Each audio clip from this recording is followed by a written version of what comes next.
Hello mga Beshiwap! For today's video, samahan nyo akong gumawa ng bangus bistek or rather bistek na bangus. Nag-crave kasi yung anak ko, so samahan nyo ako guys, i-prepare natin yung mga ingredients for our bangus na binistek.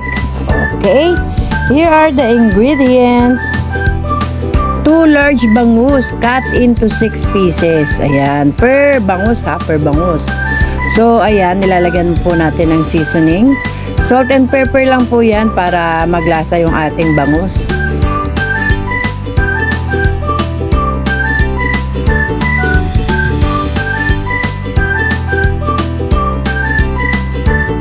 Ayan, after seasoning the bangus cuts, bangus slice rather, we have onions and garlic. Ayan, for saute.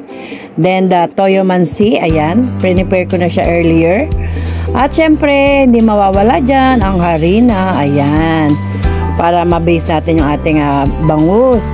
So ito na nga po, pagulungin na natin sa harina ang ating fish, ayan, para maging crispy siya pag dinifry na natin. Opo, ayan, paliguan natin, ayan. Shower ng and many harina. Ayan po.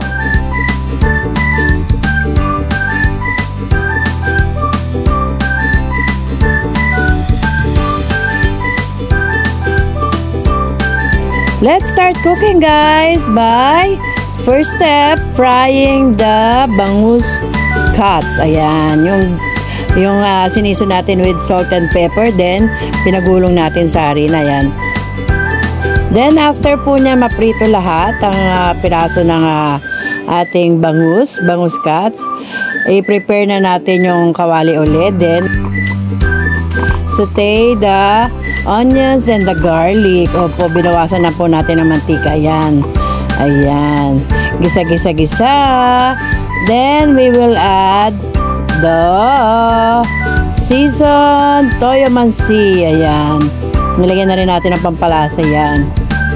So hintayin na lang po natin itong kumulo para maluto ng kaunti yung ating sibuyas, at para naman hindi tayo mangamoy, no, pag kinain natin yung sibuyas.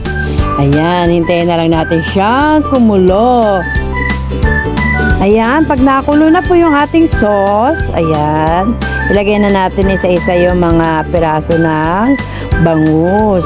Then, it's ready to serve na with hot rice. Ayan, ako, mapaparami na naman ang kain ng Beshiwap nyo.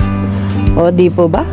Sira na naman ang diet. So, kung nagustuhan nyo ang video na ito, please, heart and share na lang po guys. Thanks for watching. Bye-bye.